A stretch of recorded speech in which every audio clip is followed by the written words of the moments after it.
just share one small insight from my personal experience.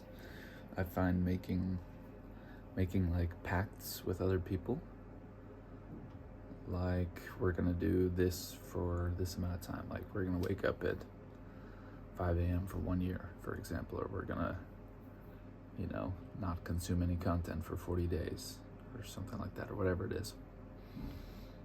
Those tend to work really well for me. If I like get into a pact with a group of people, or even just a single other person, and we both agree we're going to do it, to me that really helps with changing my behavior. I don't know why. I guess because just you're going to have to face those other real people, on one level, so you don't want to like fuck up, but on another level too, you want to set a good example too, to help carry the others in the group or the other person, and that's just like, it's just a useful self-motivational tool. But also on this topic of motivation, like I've also kind of recognized 3 kind of layers. Like one is the self, like motivated for selfish gains.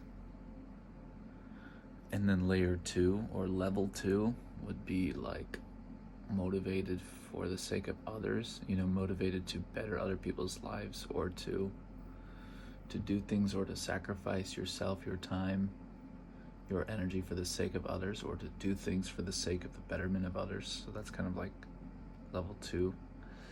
And then like level 3 would be to act for the sake of love, for the love of God, basically. Like basically to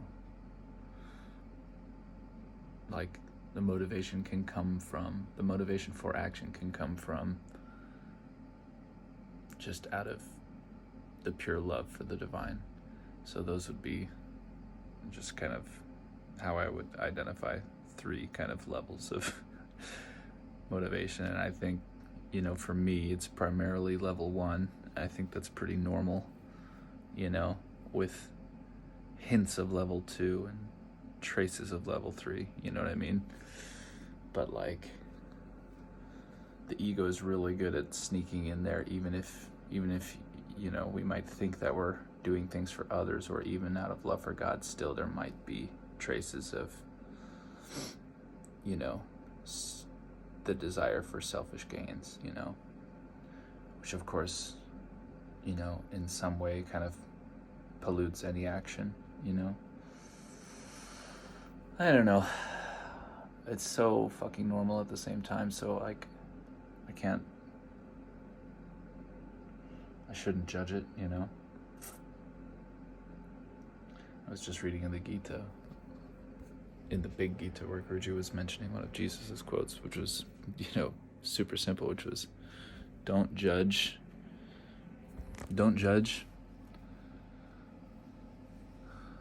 you will not be judged. Don't judge, you will not be judged.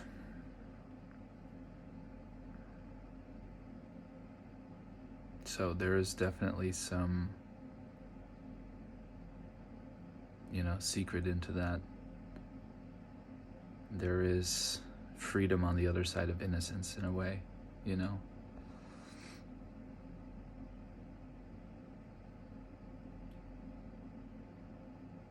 It's so easy to judge because I don't know why.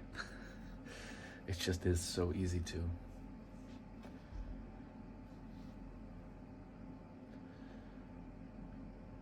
But there's freedom in just allowing people to just be who they are and do what they want to do. It doesn't mean that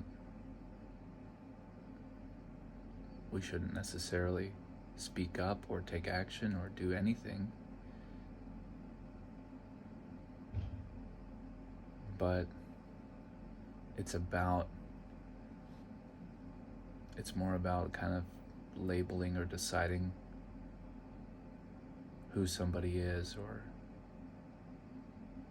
what their character is based off of only some limited set of knowledge, you know?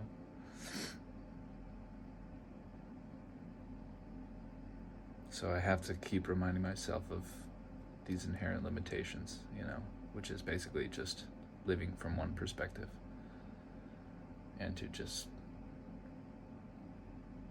kind of repeatedly let go of that and try to ascend to at least level 2, maybe level 3 one day.